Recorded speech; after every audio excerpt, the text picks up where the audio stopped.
है ना। मैं यहाँ पर काफी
हेलो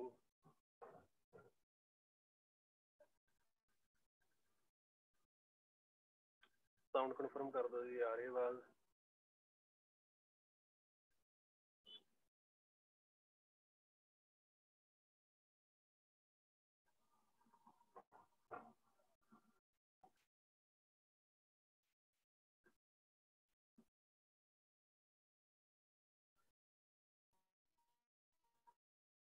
ਓਕੇ, ਤਾਂ ਕੱਲ ਆਪਾਂ 20th ਕੁਐਸਚਨ ਡਿਸਕਸ ਕਰ ਰਹੇ ਸੀਗੇ ਉਹਦੇ ਬਾਅਦ ਵਿੱਚ ਮੈਂ ਸ਼ਾਇਦ ਤੁਹਾਨੂੰ ਉਹਦੇ ਜਿਹੜੇ ਇੰਗਲਿਸ਼ 'ਚ ਪੁਆਇੰਟ ਕਹਿ ਰਹੇ ਸੀ ਕਿ ਸਟੂਡੈਂਟ ਕੇ ਇੰਗਲਿਸ਼ ਪੁਆਇੰਟ ਤੇ ਜੋ ਉਹ ਪੁਆਇੰਟਸ ਵੀ ਮੈਂ ਸੈਂਡ ਕਰਤੇ ਸੀ। ਹੋ ਸਕਦਾ ਤੁਹਾਨੂੰ ਪਹੁੰਚ ਗਏ ਹੋਣ, ਅਗਰ ਨਹੀਂ ਪਹੁੰਚੇ ਤਾਂ ਤੁਹਾਨੂੰ ਭੇਜ ਦੇਣਗੇ ਸਰ। ਉਸ ਤੋਂ ਅੱਗੇ ਆਪਾਂ ਅੱਜ ਦੇਖਦੇ ਹਾਂ ਕਿ ਅਗਲੇ ਬੰਨੇ ਆਪਣੇ ਕੋਲ ਦੇਖੋ, ਜਿਵੇਂ ਮੈਂ ਕੱਲ ਵੀ ਤੁਹਾਨੂੰ ਦੱਸਿਆ ਸੀਗਾ ਕਿ ਖੇਲ ਦੇ ਨਾਲ ਸੰਬੰਧਿਤ ਤੁਹਾਡੇ 3 ਕੁ ਪ੍ਰਸ਼ਨ ਨੇ ਸਿਰਫ ਇੱਥੇ। ਜਿਹੜਾ ਆਪਣਾ ਪਹਿਲਾ ਚੈਪਟਰ ਇੱਥੇ ਖਤਮ ਹੋ ਰਿਹਾ ਹੈ, ਇਹਦੇ ਵਿੱਚ 3 ਕੁ ਕੁਐਸਚਨ ਹੈਗੇ ਖੇਲ ਨਾਲ ਸੰਬੰਧਿਤ। ਤੁਸੀਂ ਉਹਨਾਂ ਨੂੰ ਰੀਡਿੰਗ ਕਰ ਲੈਣੀ ਇੱਕ ਵਾਰੀ। ਹੋ ਸਕਦਾ ਇਹਨਾਂ 'ਚ ਕੋਈ ਵੀ ਇੱਕ ਸ਼ਾਰਟ ਨੋਟ ਆ ਸਕਦਾ ਪਲੇ ਦੇ ਨਾਲ ਸੰਬੰਧਿਤ। ਦੇਖੋ ਆਪਾਂ ਖੇਲ ਦੇ ਨਾਲ ਸੰਬੰਧਿਤ ਆਪਾਂ ਸਮਝ ਸਕਦੇ ਹਾਂ ਕਿ ਕਿਸ ਤਰ੍ਹਾਂ ਦਾ ਕੁਐਸਚਨ ਆਪਾਂ ਨੂੰ ਮਿਲ ਸਕਦਾ, ਕਿ ਖੇਲ ਜਿਹੜਾ ਹੈ ਉਹ ਬੱਚੇ ਦੇ ਵਿਅਕਤੀਤਵ ਤੇ ਕੀ ਪ੍ਰਭਾਵ ਪਾਉਂਦਾ ਹੈ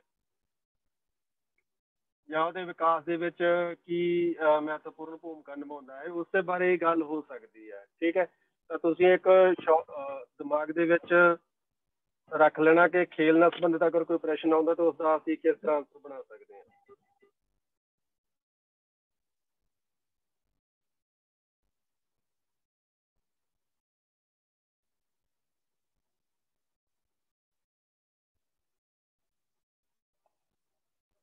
ਹੁਣ ਉਸ ਤੋਂ ਅੱਗੇ ਦੇਖੋ ਇਹ 3 ਪ੍ਰਸ਼ਨ ਹੈਗੇ ਸੀਗੇ। ਉਸ ਤੋਂ ਅੱਗੇ ਆਪਾਂ ਜਿਹੜਾ ਸੈਕਿੰਡ ਚੈਪਟਰ ਹੈ ਉਹ ਸਟਾਰਟ ਕਰਨ ਜਾ ਰਹੇ ਹਾਂ ਅੱਜ।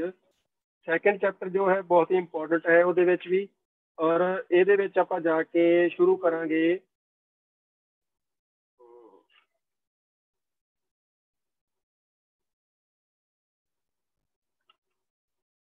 Fourth question.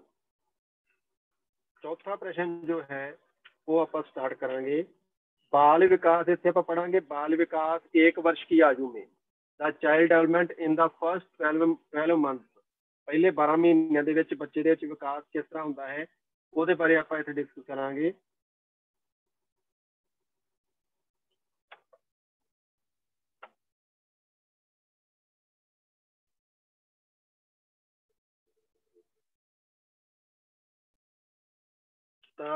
चौथा प्रश्न जो है वो है नवजात शिशु की विभिन्न योग्यताओं का वर्णन कीजिए।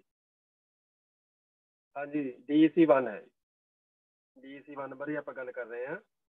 DEC1 ਉਹਦੇ ਵਿੱਚ ਆਪਾਂ ਪਹਿਲਾ ਚੈਪਟਰ ਖਤਮ ਕੀਤਾ ਹੈ ਔਰ ਉਸਦਾ ਦੂਸਰਾ ਚੈਪਟਰ ਜਿਹੜੀਆਂ ਤੁਹਾਨੂੰ 7 ਕਿਤਾਬਾਂ ਮਿਲੀਆਂ ਹੋਣਗੀਆਂ ਉਹਦੇ ਦੀ ਪਹਿਲੀ ਕਿਤਾਬ ਆਪਾਂ ਲਗਭਗ ਖਤਮ ਕਰ ਚੁੱਕੇ ਹਾਂ। ਇਹ ਸੈਕਿੰਡ ਕਿਤਾਬ ਹੈ।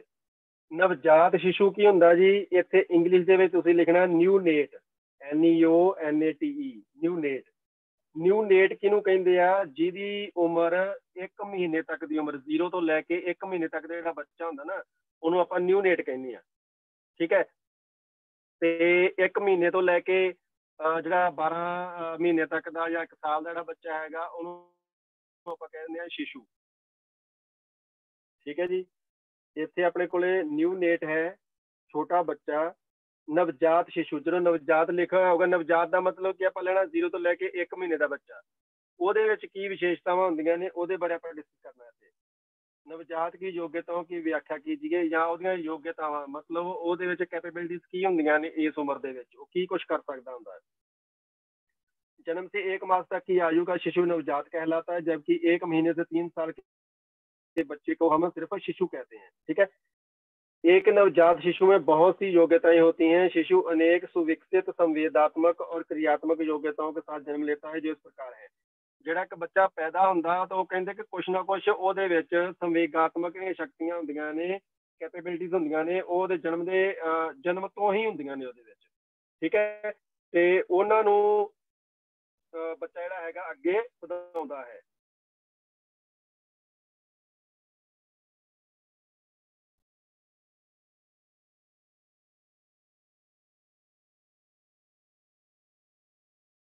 ਤਾਂ ਇੱਥੇ ਆਪਾਂ ਪਹਿਲਾਂ ਗੱਲ ਕਰਾਂਗੇ, ਪਹਿਲੀ ਉਹਦੇ ਚ ਕੈਪੇਬਿਲਿਟੀ ਆ ਜਾਂਦੀ ਕਿਰਿਆਤਮਕ ਯੋਗਤਾएं। ਇਹਨੂੰ ਇੰਗਲਿਸ਼ ਵਿੱਚ ਆਪਾਂ ਕਹਾਂਗੇ ਮੋਟਰ ਕੈਪੇਬਿਲਿਟੀਜ਼। ਮੋਟਰ ਸ਼ਬਦ ਇੱਥੇ ਤੁਹਾਨੂੰ ਵਾਰ-ਵਾਰ ਜਿਹੜੇ ਇੰਗਲਿਸ਼ ਵਿੱਚ ਕਰ ਰਹੇ ਹੋਣਗੇ ਉਹਨਾਂ ਨੂੰ ਮੋਟਰ ਸ਼ਬਦ ਵਾਰ-ਵਾਰ ਆ ਰਿਹਾ। ਮੋਟਰ ਦਾ ਮਤਲਬ ਆਪਾਂ ਲਵਾਂਗੇ ਕਿਰਿਆਤਮਕ। ਠੀਕ ਹੈ, ਕਿਰਿਆਤਮਕ ਨਹੀਂ ਹੁੰਦਾ ਜਿਵੇਂ ਆਪਾਂ ਪੰਜਾਬੀ ਚ ਬੋਲਦੇ ਕਿਰਿਆਤਮਕ, ਹਿੰਦੀ में जब बात करते हैं तो क्रियात्मक। ठीक है, क्रियात्मक योग्यताएं। ਨਵਜਾਤ ਸ਼ਿਸ਼ੂ ਕੀ ਕਰ ਸਕਦਾ ਹੈ, ਛੋਟਾ ਬੱਚਾ ਜਿਹੜਾ 1 ਮਹੀਨੇ ਤੱਕ ਦਾ ਬੱਚਾ ਹੈਗਾ ਉਹ ਕੀ ਕਰਨ ਦੇ ਕਾबिल हो जाता है। नवजात शिशु पीठ या पेट के बल लिटाए जाने पर अपने सिर को एक तरफ से दूसरी तरफ मोड़ सकते हैं। जब उन्हें पेट के बल लिटाया जाता है तब ये थोड़ी देर के लिए अपना सिर उठा भी सकते हैं। ठीक है, ਤਾਂ ਤੁਸੀਂ ਇਹਨਾਂ ਨੂੰ ਪੜ੍ਹ ਸਕਦੇ ਹੋ। ਇਹਦੇ 'ਚ ਜਿਹੜੀ ਇੱਕ ਮੇਨ ਚੀਜ਼ ਜਿਹੜੀ ਮੈਂ ਤੁਹਾਨੂੰ ਸਮਝਾਉਣ ਦੀ ਕੋਸ਼ਿਸ਼ ਕਰ ਸਕਦਾ ਜਾਂ ਤੁਸੀਂ ਸਮਝਣਾ ਹੈ, ਉਹ ਹੈ ਰੂਟਿੰਗ ਰਿਫਲੈਕਸ। ਕੁਛ ਨਾ ਸਹਿਜ ਪ੍ਰਤੀਕਿਰਿਆਵਾਂ ਹੁੰਦੀਆਂ ਨੇ ਜਿਹੜੀਆਂ ਬੱਚਾ ਆਪਣੇ ਆਪ ਹੀ ਉਹਦੇ 'ਚ ਪੈਦਾ ਹੋ ਜਾਂਦੀਆਂ ਨੇ, ਜਾਂ ਉਹਨੂੰ ਕੁਦਰਤੀ ਆਪਾਂ ਕਹਿ ਲਓ, ਜਿਹੜੀ ਚੀਜ਼ ਆਪਾਂ ਸਿਖਾਈ ਨਹੀਂ ਹੈ ਪਰ ਉਹ ਬੱਚਾ ਸਿੱਖ ਜਾਂਦਾ ਹੈ, ਜਾਂ ਆਪਾਂ ਕੁਦਰਤੀ ਕਹਿ ਸਕਦੇ ਕਿ ਉਹਦੇ ਵਿੱਚ ਵਿਦਿਆਮਾਨ ਹੁੰਦੀਆਂ ਨੇ ਬੱਚੇ ਦੇ ਵਿੱਚ ਕੈਪੇਬਿਲਿਟੀਜ਼ ਕੁਛ, ਉਹ ਹੁੰਦੀਆਂ ਰੂਟਿੰਗ ਰਿਫਲੈਕਸ, ਸਹਿਜ ਕਿਰਿਆ, ਸਹਿਜ ਪ੍ਰਤੀਕਿਰਿਆ ਜਾਂ ਸਹਿਜ ਕਿਰਿਆ ਜਿਹੜੀ ਆਪਣੇ ਆਪ ਹੀ ਪੈਦਾ ਹੋ ਜਾਂਦੀ ਉਹਦੇ ਵਿੱਚ।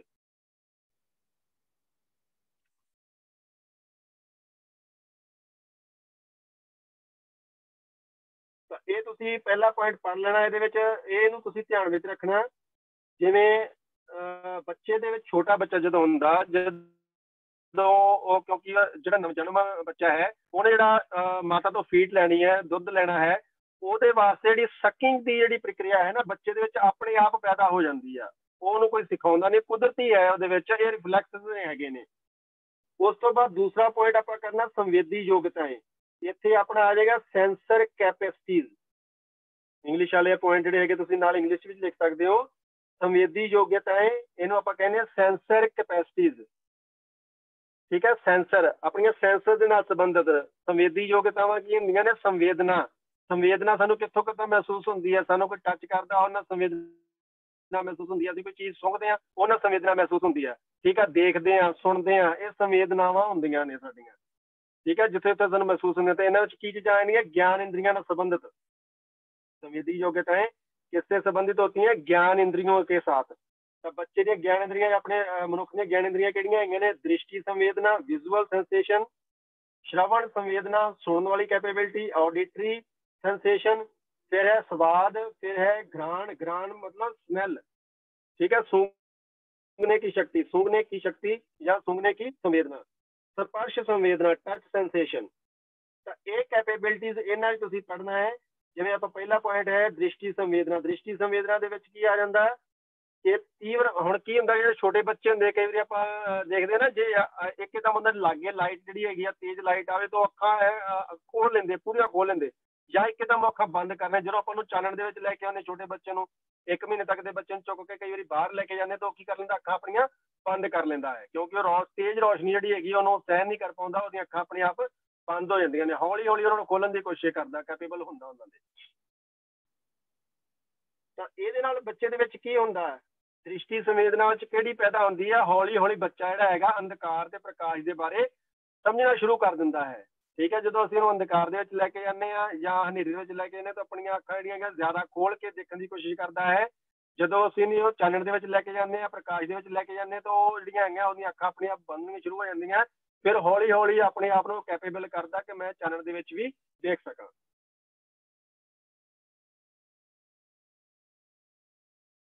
ठीक है, आज जिवें अगले बने लिखा है कि प्रारंभ में शिशु की दृष्टि में अनुकूलन अडेप्टेशन नहीं होंगी पहला शुरू ਦੇ ਵਿੱਚ ਬੱਚੇ ਦੇ। ਜਿਵੇਂ ਆਪਾਂ ਗੱਲ ਕਰਦੇ ਪਏ ਹੋਣੀ ਕਿ ਜਦੋਂ ਬੱਚੇ ਨੂੰ ਬਾਹਰ ਲੈ ਕੇ ਆਉਣਾ ਤਾਂ ਅੱਖਾਂ ਬੰਦ ਕਰਨਾ। ਆਪਾਂ ਆਮ ਤੌਰ ਤੇ ਅੱਖਾਂ ਬੰਦ ਨਹੀਂ ਕਰਦੇ, ਜ਼ਿਆਦਾ ਤੇਜ਼ ਰੋਸ਼ਨੀ 'ਚ ਆਪਣੀਆਂ ਵੀ ਅੱਖਾਂ ਬੰਦ ਹੋ ਜਾਂਦੀਆਂ, ਪਰ ਛੋਟਾ ਬੱਚਾ ਥੋੜੇ ਜਿਹੇ ਚਾਨਣ ਦੇ ਵਿੱਚ ਹੀ ਬਾਹਰ ਆਪਾਂ ਲੈ ਕੇ ਆਉਣੇ ਤਾਂ ਆਪਣੀਆਂ ਅੱਖਾਂ ਜਿਹੜੀਆਂ ਹੈਗੀਆਂ ਬੰਦ ਕਰਨੀਆਂ ਸ਼ੁਰੂ ਕਰ ਦਿੰਦਾ, ਔਰ ਤੋਂ ਤੇਜ਼ ਰੋਸ਼ਨੀ ਅਡੈਪਟ ਨਹੀਂ ਹੁੰਦੀ, ਮਤਲਬ ਅਡੈਪਸ਼ਨ ਨਹੀਂ ਹੁੰਦੀ, ਉਹਦੀ ਅਨੁਕੂਲ ਨਹੀਂ ਕਰ ਪਾਉਂਦਾ ਆਪਣੇ ਆਪ ਨੂੰ ਉਹ ਤੀਵਰ ਪ੍ਰਕਾਸ਼, ਤੀਵਰ ਅੰਧਕਾਰ ਦੇ ਵਿੱਚ।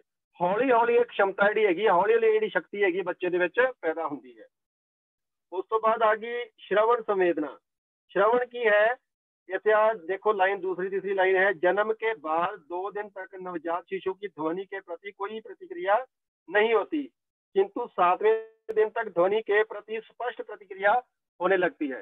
ਤਾਂ ਇਹ ਮੰਨਿਆ ਜਾਂਦਾ ਕਿ ਪਹਿਲੇ 2 ਦਿਨ ਜਿਹੜੇ ਹੈਗੇ ਆ ਉਦੋਂ ਤੱਕ ਬੱਚੇ ਦੇ ਆਪਾਂ ਲਾਗੇ ਜਾ ਕੇ ਕੋਈ ਗੱਲ ਵੀ ਕਰਦੇ ਆ ਜਾਂ ਆਪਾਂ ਚੁਟਕੀ ਵਜਾਉਂਦੇ ਜਾਂ ਕੋਈ ਕਰਦੇ ਆ ਤਾਂ ਜ਼ਿਆਦਾ ਸੰਵੇਦਨਾ ਪ੍ਰਗਟ ਨਹੀਂ ਕਰਦਾ। ਪਰ 7ਵੇਂ ਦਿਨ ਤੋਂ ਇਹ ਮੰਨਿਆ ਜਾਂਦਾ ਕਿ 7ਵੇਂ ਦਿਨ ਤੋਂ ਬਾਅਦ ਉਹਦੇ ਵਿੱਚ ਕ੍ਰਿਆ ਜਿਹੜੀ ਆਵਾਜ਼ ਹੈ, ਧਵਨੀ ਹੈ, ਸਾਊਂਡ ਦੇ ਪ੍ਰਤੀ ਉਹਦੀ ਪ੍ਰਤੀਕਿਰਿਆ ਬੱਚੇ ਦੇ ਵਿੱਚ ਆਉਣੀ ਸ਼ੁਰੂ ਹੋ ਜਾਂਦੀ ਹੈ। ਮਤਲਬ ਉਹਦੇ ਆਸ ਪਾਸ ਆਪਾਂ ਚੁਟਕੀ ਵਜਾਉਂਦੇ ਆ ਜਾਂ ਕੋਈ ਉਹਦਾ ਖਿਡੌਣਾ ਜਿਹੜਾ ਹੈਗਾ ਆਪਾਂ ਉਹਨੂੰ ਖੜਕਾਉਂਦੇ ਆ ਤਾਂ ਉਹਦੇ ਵੱਲ ਉਹ ਆਕਰਸ਼ਿਤ ਹੁੰਦਾ ਹੈ। ਠੀਕ ਹੈ, ਜਾਂ ਆਪਾਂ ਬੁਲਾਉਂਦੇ ਆ, ਆਵਾਜ਼ ਮਾਰਦੇ ਆ ਤਾਂ ਹੌਲੀ ਹੌਲੀ ਉਹ ਇਸ ਦੇ ਪ੍ਰਤੀ ਵੀ ਆਕਰਸ਼ਿਤ ਹੋਣਾ ਸ਼ੁਰੂ ਹੋ ਜਾਂਦਾ है।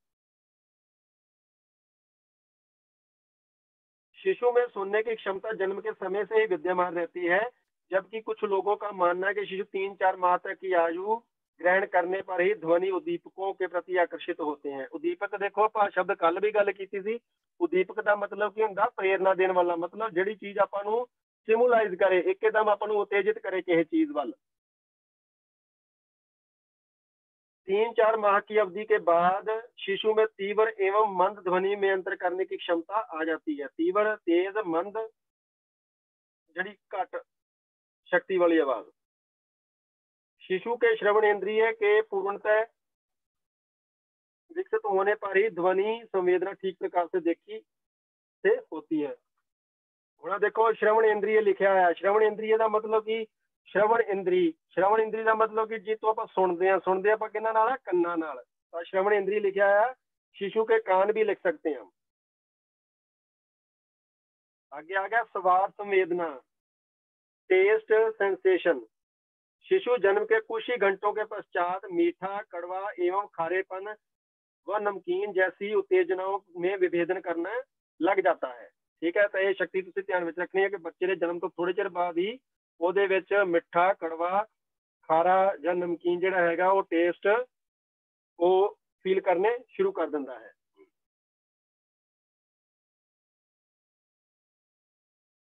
ਹੁਣ ਇਹਦਾ ਆਪਾਂ ਨੂੰ ਪਤਾ ਕਿਵੇਂ ਲੱਗਦਾ, ਜੇ ਆਪਾਂ ਬੱਚੇ ਨੂੰ ਕੋਈ ਤਿੱਖੀ ਚੀਜ਼ ਜਾਂ ਨਮਕੀਨ ਜਾਂ ਖਾਰੀ ਚੀਜ਼ ਦੀ ਜੀਭ ਤੇ ਲੱਗ ਜਾਂਦੀ ਆ ਤਾਂ ਉਹ ਕੀ ਕਰਨ ਲੱਗ ਜਾਂਦਾ, ਰੋਣ ਲੱਗ ਜਾਂਦਾ ਹੈ। ਠੀਕ ਹੈ, ਉਹਦੀ ਬਜਾਏ ਅਗਰ ਉਹਨੂੰ ਮਿੱਠੀ ਚੀਜ਼ ਮਿਲਦੀ ਹੈ ਤਾਂ ਉਹਦੇ ਵਿੱਚ ਉਹ ਉਸ चीज ਨੂੰ ग्रहण करता है और रोंदा नहीं है।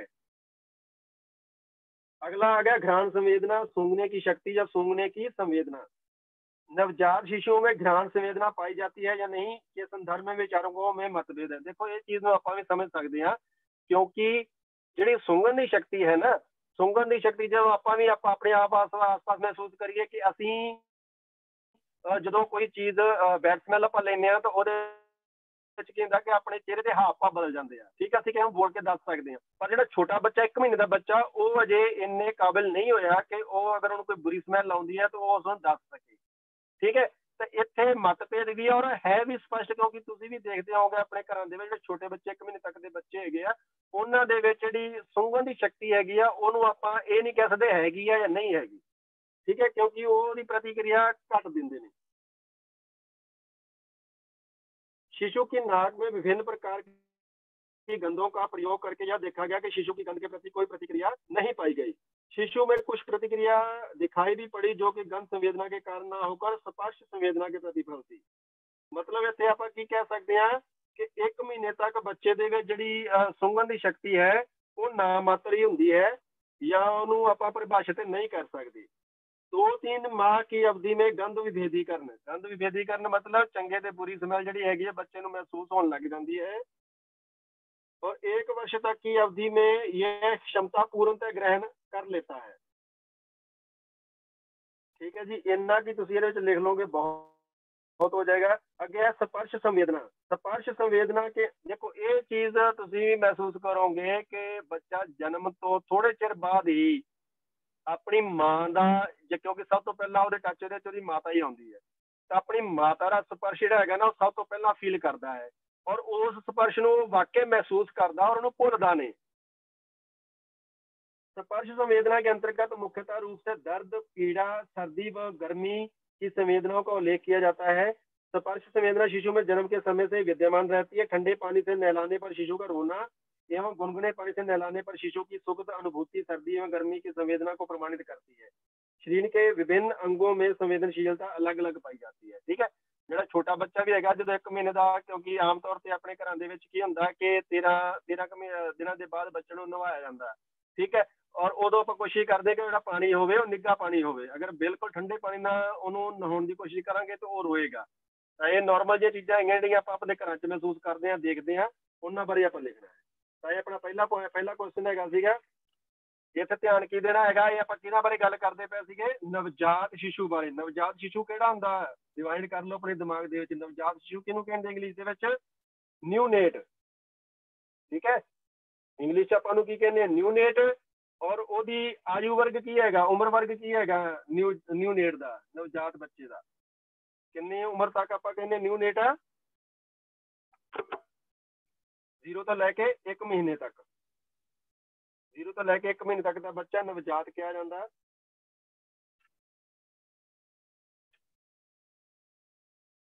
ਉਸ ਤੋਂ ਅੱਗੇ ਆਪਾਂ ਇਹਦੇ ਵਿੱਚ ਕਰਾਂਗੇ ਜੀ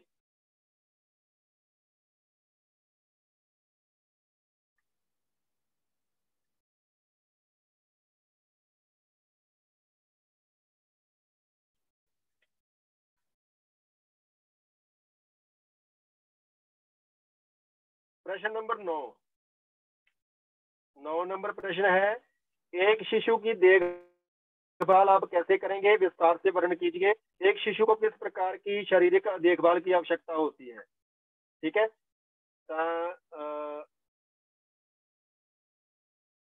केयर ਦੇ ਬਾਰੇ ਗੱਲ ਕਰਾਂਗੇ ਆਪਾਂ। ਕਿਹਦੀ ਗੱਲ ਕਰਦੇ, ਦੇਖੋ ਇੱਕ शिशु ਇਹਨਾਂ ਨੇ ਕਿਸ ਨੂੰ ਕਿਹਾ ਆ, 1 ਮਹੀਨੇ ਤੋਂ ਬਾਅਦ ਜਿਹੜਾ ਬੱਚਾ 3 ਸਾਲ ਤੱਕ ਦਾ, ਠੀਕ ਹੈ, ਉਹ ਆਯੂ ਵਰਗ ਕਿਹਦੇ ਵਿੱਚ ਆ ਗਿਆ, शिशु ਦੇ ਰੂਪ ਦੇ ਵਿੱਚ ਆ ਗਿਆ। शिशु बहुत कॉमन होते हैं और जीवन के पहले वर्ष में उन्हें बीमारी जल्दी हो जाती है और उन्हें रोगों से बचाने के लिए उनकी विशेष देखभाल की आवश्यकता होती है। देखो नॉर्मल पॉइंट ने, ਤੁਸੀਂ पॉइंट नोट करने हैं और ਉਹਨਾਂ ਨੂੰ ਇੱਕ ਵਾਰੀ ਰੀਡਿੰਗ ਕਰ ਲਓਗੇ ਤਾਂ ਤੁਹਾਨੂੰ ਪਤਾ ਲੱਗ ਜਾਏਗਾ ਕਿ ਅਸੀਂ ਇਹਦੇ ਵਿੱਚ ਕੀ ਕੁਝ ਲਿਖ ਸਕਦੇ ਹਾਂ। ਇੰਨੀ ਡਿਟੇਲ ਦੇ ਵਿੱਚ ਨਹੀਂ ਲਿਖਿਆ ਜਾਣਾ ਕਿਉਂਕਿ ਤੁਹਾਡਾ ਪ੍ਰਸ਼ਨ ਦੇ ਆਧਾਰ ਤੇ ਉੱਥੇ ਪੇਪਰ ਦੇ ਤੁਸੀਂ ਉਹਨੂੰ ਸਮੇਟਣਾ ਹੋਏਗਾ ਆਪਣੇ ਉੱਤਰ ਨੂੰ ਕਿ ਕਿੰਨੇ ਨੰਬਰਾਂ ਦੇ ਵਿੱਚ ਸਾਨੂੰ ਪੁੱਛਿਆ ਹੋਇਆ ਹੈ। ਠੀਕ ਹੈ, ਇੱਕ ਆਈਡੀਆ ਅਸੀਂ ਲੈਂਦੇ ਹਾਂ ਕਿ ਜੇ ਮੰਨ ਲਓ ਤੁਹਾਨੂੰ ਉਹ ਜਿਹੜਾ 20 ਨੰਬਰ ਦਾ ਪ੍ਰਸ਼ਨ ਹੈ, 20 ਨੰਬਰ ਦਾ ਪ੍ਰਸ਼ਨ ਆਪਣਾ ਪੇਪਰ ਦੇ ਤੁਹਾਡੀ ਜਿਹੜੀ ਲੈਂਥ ਹੁੰਦੀ ਹੈ, ਜਿੰਨੀਆਂ ਸ਼ੀਟਸ ਹੁੰਦੀਆਂ ਉਹਦੇ ਹਿਸਾਬ ਨਾਲ ਅਸੀਂ ਬਣਾਇਆ ਸੀਗਾ ਕਿ 4 ਤੋਂ 5 ਪੇਜਾਂ ਦੇ ਵਿੱਚ ਤੁਹਾਡਾ ਉਹ ਕੁਐਸਚਨ ਸਿਮਟ ਜਾਂਦਾ ਹੈ ਆਨਸਰ। ਤਾਂ ਇਹਦੇ ਵਿੱਚ शिशु ਦੀ ਜੋ ਦੇਖਭਾਲ ਕਰਨੀ ਉਹਦੇ ਚ ਅਸੀਂ ਕਿੰਨੇ ਕਿੰਨੇ ਚੀਜ਼ਾਂ ਦਾ ਧਿਆਨ ਰੱਖਣਾ। ਸਭ ਤੋਂ ਪਹਿਲਾਂ ਤਾਂ ਮੇਨ ਚੀਜ਼ ਹੈਗੀ ਆਹਾਰ। ਠੀਕ ਹੈ, 1 ਮਹੀਨੇ ਤੋਂ ਲੈ ਕੇ ਬੱਚੇ ਦੀ ਗੱਲ ਕਰਦੇ ਪਏ ਹਾਂ ਤਾਂ ਆਹਾਰ ਦੇ ਵਿੱਚ ਸਾਰੀਆਂ ਚੀਜ਼ਾਂ ਹੀ ਆ ਜਾਣਗੀਆਂ ਜਿਹਦੇ ਵਿੱਚ, ਕਿਉਂਕਿ ਇਸ ਉਮਰ ਦੇ ਪਹਿਲੀ ਉਮਰ ਦੇ ਵਿੱਚ ਤਾਂ ਬੱਚੇ ਨੂੰ ਮਾਤਾ ਦਾ ਦੁੱਧ ਹੀ ਜ਼ਿਆਦਾ ਦਿੱਤਾ ਜਾਣਾ ਕਿਉਂਕਿ ਪਹਿਲੇ 6 ਮਹੀਨੇ ਤੱਕ ਅਸੀਂ ਕਹਿੰਦੇ ਕਿ ਸਿਰਫ ਮਾਤਾ ਦਾ ਦੁੱਧ ਹੀ ਬੱਚੇ ਨੂੰ ਦਿੱਤਾ ਜਾਵੇ। ਉਸ ਤੋਂ ਬਾਅਦ ਜਿਹੜੇ ਉਹਦੇ ਨਾਲ ਪੂਰਕ ਆਹਾਰ ਦੇ ਤੌਰ ਤੇ ਅਸੀਂ ਸ਼ੁਰੂ ਕਰ ਲੈਂਦੇ ਹਾਂ, ਦਲੀਆ ਵਗੈਰਾ ਜਾਂ ਹੋਰ ਜਿਹੜੀਆਂ ਚੀਜ਼ਾਂ ਹੈਗੀਆਂ ਨੇ ਬਾਜ਼ਾਰੀ ਜਿਹੜੀਆਂ ਆਉਂਦੀਆਂ ਨੇ ਉਹਨਾਂ ਨੂੰ ਅਸੀਂ ਸ਼ੁਰੂ ਕਰ ਸਕਦੇ ਹਾਂ। ਤਾਂ ਇਹ ਚੀਜ਼ਾਂ ਤੁਸੀਂ ਸਾਰੀਆਂ ਡਿਸਕਸ ਕਰ ਲੈਣੀਆਂ ਇੱਕ ਵਾਰੀ ਕਿ ਕੀ ਕੁਛ ਕਰਵਾਇਆ ਜਾ ਸਕਦਾ ਉਹਦੇ ਵਿੱਚ। ਤੇ ਉਸ ਤੋਂ ਬਾਅਦ ਆ ਗਿਆ ਸਵਾਸਥ ਸੰਬੰਧੀ ਦੇਖਭਾਲ ਔਰ ਟੀਕਾਕਰਨ। ਠੀਕ ਹੈ, ਟੀਕਾਕਰਨ ਜਿਹੜਾ ਹੈਗਾ ਉਹ ਬਹੁਤ ਜ਼ਰੂਰੀ ਹੁੰਦਾ ਬੱਚੇ ਵਾਸਤੇ ਕਿਉਂਕਿ ਉਹਨੂੰ, ਛੋਟੇ ਬੱਚੇ ਨੂੰ ਇਨਫੈਕਸ਼ਨ ਜ਼ਿਆਦਾ ਹੁੰਦੀ ਹੈ, ਬਿਮਾਰੀਆਂ ਜ਼ਿਆਦਾ ਲੱਗਦੀਆਂ ਨੇ ਕਿਉਂਕਿ ਉਹ ਅਜੇ ਜਿਹੜਾ ਆਪਣਾ ਵਾਤਾਵਰਨ ਹੈ ਉਹਦੇ ਨਾਲ ਅਨੁਕੂਲਨ ਕਰਨ ਦੇ ਵਿੱਚ ਉਹਨੂੰ ਟਾਈਮ ਲੱਗਦਾ ਹੈ। ਜਿਵੇਂ ਜਿਵੇਂ ਉਮਰ ਉਹਦੀ ਵੱਧਦੀ ਜਾਂਦੀ ਹੈ ਉਵੇਂ ਉਵੇਂ ਉਹਦੀ ਐਫੀਸ਼ੀਐਂਸੀ ਵੱਧਦੀ ਜਾਂਦੀ ਹੈ, ਇਮਿਊਨਿਟੀ ਵੱਧਦੀ ਜਾਂਦੀ ਹੈ। ਠੀਕ ਹੈ, ਤਾਂ ਇਸ ਉਮਰ ਦੇ ਵਿੱਚ ਬੱਚਾ ਜੇ ਆਉਣ ਵਾਲੇ ਭਵਿੱਖ ਦੇ ਵਿੱਚ ਕੋਈ ਉਹਨਾਂ ਨੂੰ ਲੰਬੀ ਬਿਮਾਰੀ ਨਾ ਲੱਗ ਸਕੇ, ਟੀਕਾਕਰਨ ਬਹੁਤ ਹੀ ਜ਼ਰੂਰੀ ਹੈ। ਸਮੇਂ ਸਮੇਂ ਜਿਹੜੇ ਟੀਕੇ ਲੱਗਣੇ ਨੇ, 5 ਤਰ੍ਹਾਂ ਦੇ ਟੀਕੇ ਉਹਨਾਂ ਨੂੰ ਦਿੱਤੇ ਹੋਏ ਨੇ, ਤੁਸੀਂ ਇਹ ਵੀ ਯਾਦ ਕਰ ਸਕਦੇ ਹੋ। ਕਿਤੇ ਤੁਹਾਨੂੰ ਇਹ ਪ੍ਰਸ਼ਨ ਵੈਸੇ ਵੀ ਆ ਸਕਦਾ ਕਿ शिशु ਕਾਲ ਦੇ ਵਿੱਚ ਕਿਹੜੇ ਕਿਹੜੇ ਟੀਕਾਕਰਨ ਜਿਹੜਾ ਹੈਗਾ ਉਹ ਕਰਵਾਇਆ ਜਾਣਾ ਚਾਹੀਦਾ ਹੈ। ਅੱਗੇ ਦੇਖੋ ਹੈ ਵ੍ਰਿद्धि की निगरानी।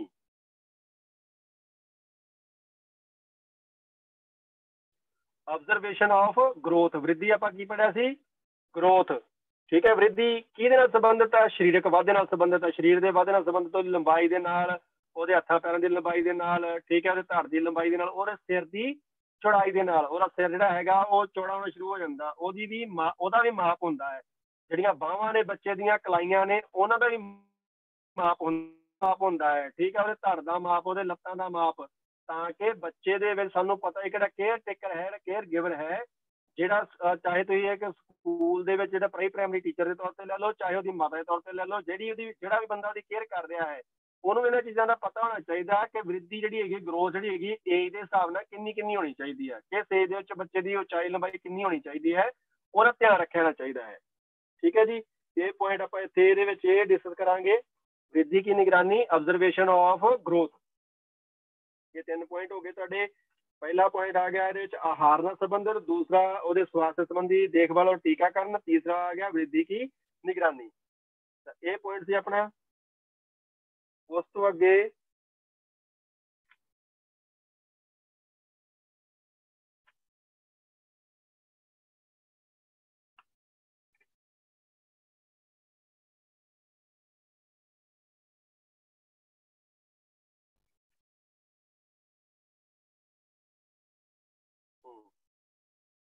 उस तो अगे ना एक 10वां ते 11वां ਵੱਖਰੇ तौर पर करवाऊँ, क्योंकि यह बहुत इंपॉर्टेंट प्रश्न है। जो प्याजे वाला कंसैप्ट तुसीं बहुत बारी पढ़िया होएगा, ये प्याजे वाला कंसैप्ट है अपने को इत्थे, ठीक है। तो इनू मैं वखरा ही रख रहा, इनू मैं अज की क्लास में डिस्कस नहीं कर रहा, ये ਵੱਖਰੇ तौर पर डिस्कस करांगे। इदू अगे अपने को प्रश्न है 16वां 14वां क्वेश्चन है, और ये पेपर दे विच भी आ चुका है। पहले वर्ष में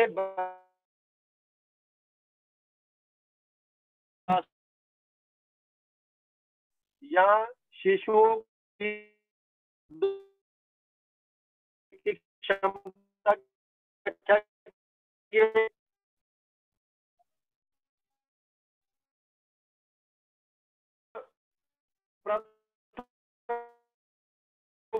वर्षों में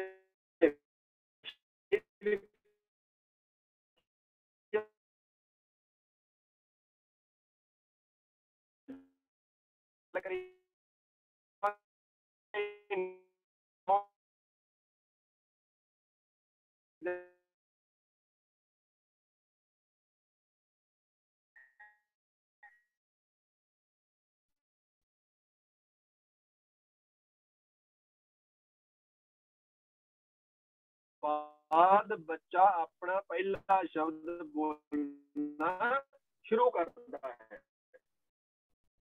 पहला ये पॉइंट है ध्वनियां की है जिहड़ियां साउंड्स ने, ठीक है, वाक दियां सेंटेंस दियां साउंड्स जिहड़ियां आईयां ने उन्हां दे विच भेद करना, उन्हां नूं डिफरेंशिएट करना, उन्हां नूं अलग अलग समझण दी उहदे च जिहड़ी कैपेबिलिटी है उहदे बारे। जन्मोपरांत से ही शिशुओं में सुनने की क्षमता होती है, ये आप पढ़ चुके हैं, पिछे पढ़िया तुसीं कि जिहड़ा छोटा बच्चा है न्यू नेट है ਉਹਦੇ ਵਿੱਚ ਵੀ ਸੁਣਨ ਦੀ क्षमता ਹੁੰਦੀ है 7वें दिन बाद। याद आई ਜਾਂਦਾ ना, ਨਾਲ ਆਪਾਂ ਗੱਲ ਕੀਤੀ कि 2 दिन ਦੇ ਵਿੱਚ ਅਸੀਂ ਮੰਨਦੇ कि कोई सुनन ਦੀ ਯੋਗਤਾ नहीं ਹੁੰਦੀ, पर 7वें दिन तक ਇਹ पैदा होनी शुरू हो जाती है। याद रखना।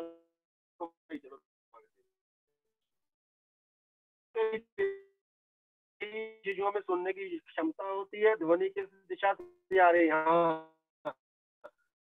आह चीज तो ਤੁਹਾਨੂੰ ਤੁਹਾਡੇ ਤੇ ਵੀ ਧਿਆਨ ਚ ਆ ਜਾਊਗੀ कि जो बच्चा थोड़ा जिहा जी उधरले बन्ने अपना मूँह घुमा लेंदा है, ठीक है, घरे मम्मी पापा या दादा दे या छोटे भैन भरा है जो उन्होंने बुलाते हैं, नाम लैके बुलाते हैं या उच्ची आवाज मारते हैं, ठीक है, काका या काकी कह के कई बार आप बच्चे जो आवाज मारते हैं तो उदों जिधरों आवाज आ रही है बच्चा उधरले बन्ने आकर्षित होना शुरू हो जाता है, ठीक है। या कोई लागे खिलौना असीं उहदे लागे ਉਹਦੀ आवाज करने खिलौने की तो उधरले बन्ने आकर्षित होना शुरू हो जाता है।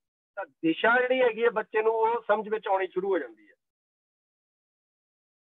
जन्म के 12 घंटे बाद ही नवजात शिशु अपना शरीर किसी वयस्क के बोलने की लय में हिलाते हैं, ठीक है। यदि वयस्क के बोलने की गति तेज होती है तो शिशु के शरीर की गति भी तेज है। देखा कई बार, ठीक है, असीं बच्चे के उपर आपां झुक जाते हैं, बच्चे के उपर बच्चा लम्मे पिया होया बैठ दे उत्ते असीं उहदे उपर झुक जाते हैं, तो जिवें जिवें असीं तेजी नाल गलबात करते हो अपने हाथां पैरां दी गति हैगी उहदी भी उसे तरीके नाल तेज होंदी जांदी है, ठीक है। जे असीं हौली बोलते हैं ਜਾਂ ਸਾਡੇ ਮੂੰਹ ਦੀ ਹਿਲਾਵਟ ਜਿਹੜੀ ਹੈਗੀ ਅਸੀਂ ਉਹਦੇ ਨਾਲ ਮੂੰਹ ਨਾਲ ਜਿਹੜੀ ਗੱਲਬਾਤ ਕਰ ਰਹੇ ਹਾਂ, ਆਪਣੀ ਧੌਣ ਨੂੰ ਹਿਲਾ ਰਹੇ ਹਾਂ, ਗਰਦਨ ਨੂੰ ਹਿਲਾ ਰਹੇ ਹਾਂ, ਅਸੀਂ ਹੌਲੀ ਹੌਲੀ ਹਿਲਾ ਰਹੇ ਹਾਂ ਤੇ ਬੱਚਾ ਵੀ ਹੌਲੀ ਹੌਲੀ ਐਕਟੀਵਿਟੀ ਕਰੇਗਾ।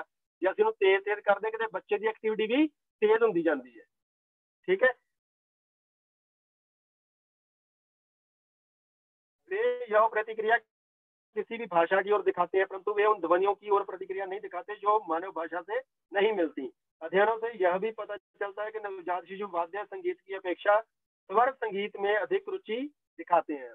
ਹੁਣ ਇਹਨੂੰ ਆਪਾਂ ਜੇ ਤੁਹਾਨੂੰ ਯਾਦ ਹੈ ਇਹ ਚੀਜ਼ਾਂ ਲਿਖ ਸਕਦੇ ਹੋ। ਵਾद्य मतलब ਸੰਗੀਤ ਯੰਤਰ ਹੁੰਦੇ ਨੇ, ਜਿਵੇਂ ਆਪਾਂ ਕੋਈ ਗਿਟਾਰ ਜਾਂ ਕੋਈ ਤਬਲਾ ਉਹਦੀ ਇਹ ਜਿਹੜੇ ਉਹਦੇ ਮਾਂ-ਬਾਪ ਬੋਲਦੇ ਨੇ ਸ਼ਬਦ ਬੋਲਦੇ ਨੇ, ਜਿਵੇਂ ਆਪਾਂ ਉਹਨੂੰ ਆਵਾਜ਼ ਮਾਰਦੇ ਆ ਉਹਨਾਂ ਸ਼ਬਦ ਵੱਲ ਜ਼ਿਆਦਾ ਕਿਸੇ ਵਾਦ ਯੰਤਰ ਦੀ ਆਵਾਜ਼ ਦੇ।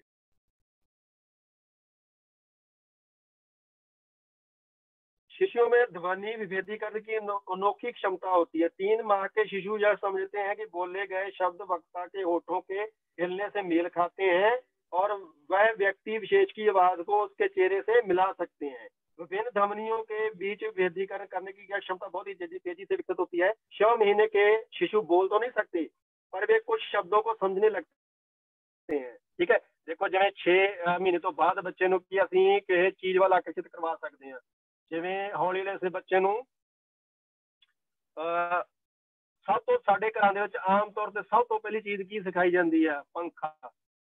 ठीक है, फैन कहाँ पे है, पक्खा कित्थे है, ठीक है, बल्ब कित्थे है, ਜਾਂ ਉਸ ਤੋਂ ਬਾਅਦ ਅਸੀਂ ਕਿੱਥੇ ਸ਼ੁਰੂ ਹੋ ਜਾਂਦੇ ਆ, ਮੰਮੀ ਪਾਪਾ ਜਾਂ ਭੈਣ ਭਰਾ ਉਹਦੇ ਵੱਲ ਅਸੀਂ ਆਕਰਸ਼ਿਤ ਕਰਾਉਣਾ ਸ਼ੁਰੂ ਕਰ ਦਿੰਦੇ ਆ। ਠੀਕ ਹੈ, ਤਾਂ ਉਹ ਬੱਚੇ ਨੂੰ ਜਦੋਂ ਅਸੀਂ ਪੁੱਛਦੇ ਆ ਫੈਨ ਕਹਾਂ पे है, तो ਬੱਚਾ ਬੋਲ ਨਹੀਂ ਸਕਦਾ।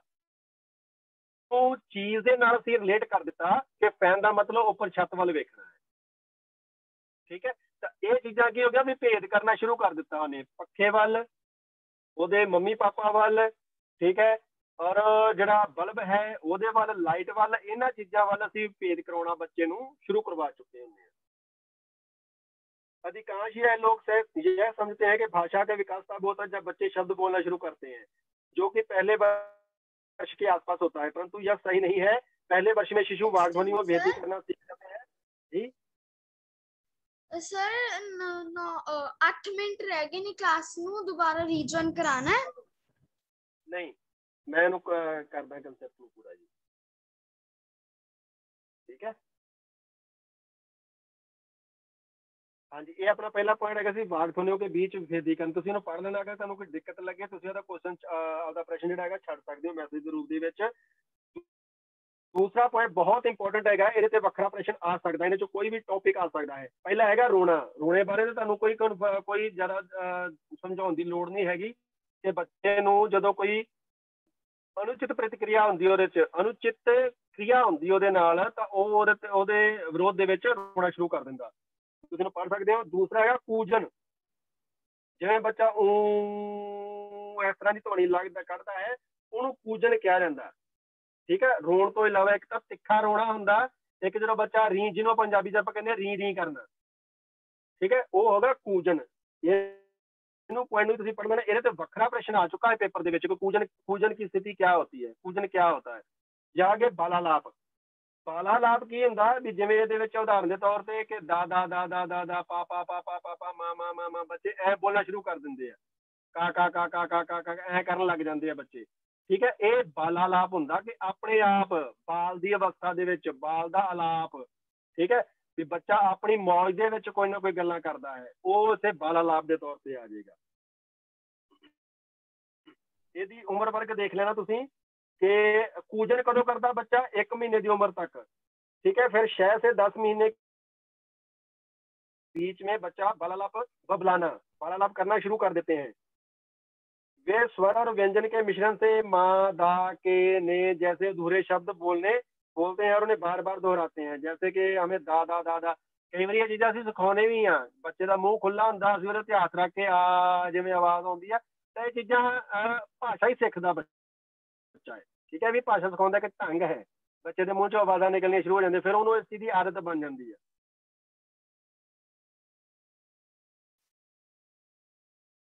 9-10 महीने के शिशु बालालाप वाले शब्दों को जोड़कर वाक्य की रचना करते हैं। इस वाक्य में वयस्कों की भाषा के शब्द तो नहीं होते, पर वयस्कों की भाषा का लहजा और उनकी लय होती है। बालालाप में संवेगात्मक भाव भी होते हैं जिससे कि शिशु का गुस्सा, भय, खुशी या आश्चर्य प्रकट होता है। जब बच्चे बालालाप के साथ साथ इशारे का प्रयोग करते हैं तो इससे हमें यह समझने में मदद मिलती है कि शिशु क्या कहना चाहते हैं। ठीक है जी, ये इंपॉर्टेंट है ਤੁਹਾਡੇ ਬਾਲਾਲਾਪ।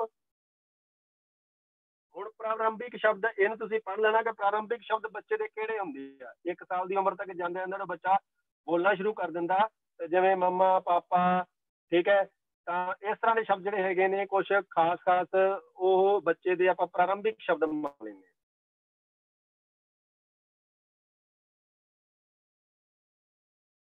ਆਪਣਾ ਇਹ ਸੈਸ਼ਨ ਪੂਰਾ ਹੋਣ ਵਾਲਾ ਹੈ। ਤਾਂ ਤੁਹਾਨੂੰ ਜਿਹੜਾ ਮੈਂ ਦੱਸਿਆ ਕਿ ਤੁਸੀਂ ਕੱਲ ਪੜ੍ਹ ਕੇ ਕਿਹੜਾ ਰੱਖਣਾ ਹੈ ਪ੍ਰਸ਼ਨ ਆਪਣੇ ਆਪ। 10ਵਾਂ ਤੇ 11ਵਾਂ ਨੋਟ ਕਰ ਲਓ। 10ਵਾਂ ਤੇ 11ਵਾਂ ਪ੍ਰਸ਼ਨ ਤੁਸੀਂ ਆਪਦੇ ਲੈਵਲ ਤੇ ਪੜ੍ਹਨਾ ਹੈ। ਮੈਂ ਇਹਨੂੰ ਡਿਸਕਸ ਕਰਾਊਂਗਾ ਤੁਹਾਨੂੰ, ਕਿਉਂਕਿ ਇਹ ਬਹੁਤ ਇੰਪੋਰਟੈਂਟ ਪ੍ਰਸ਼ਨ ਹੈ। ਇਹਨਾਂ ਚੋਂ ਤੁਹਾਨੂੰ ਕਿਸੇ ਵੀ ਤਰ੍ਹਾਂ ਦਾ ਪ੍ਰਸ਼ਨ ਆ ਸਕਦਾ, ਚਾਹੇ ਪੁਆਇੰਟ ਆ ਜਾਏ, ਚਾਹੇ ਤੁਹਾਨੂੰ ਪੂਰੇ ਦਾ ਪੂਰਾ ਪ੍ਰਸ਼ਨ ਆ ਜਾਏ।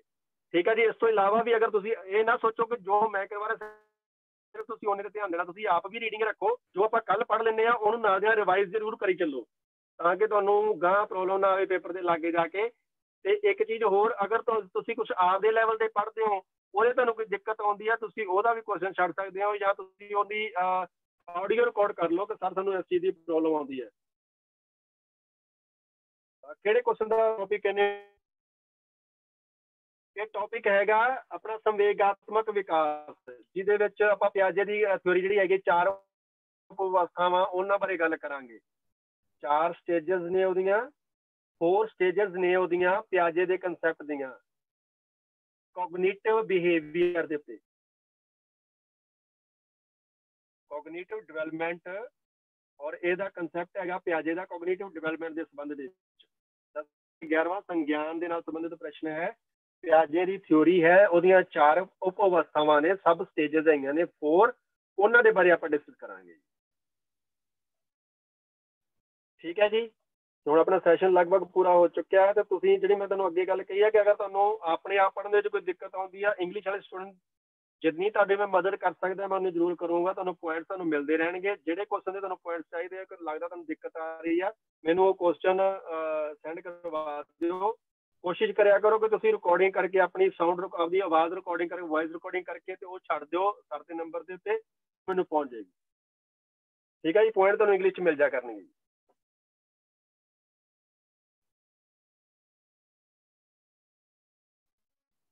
Thank you very much. ਆਪਣਾ ਸੈਸ਼ਨ ਅੱਜ ਇੱਥੇ ਕੰਪਲੀਟ ਹੁੰਦਾ ਹੈ ਜੀ।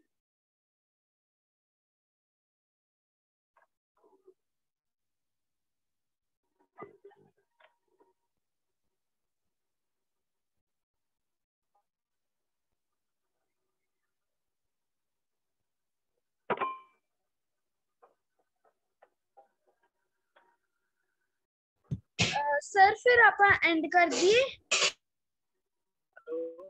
हाँ जी हाँ जी, सैशन पूरा कर दो पुत, बंद कर दो। ओके।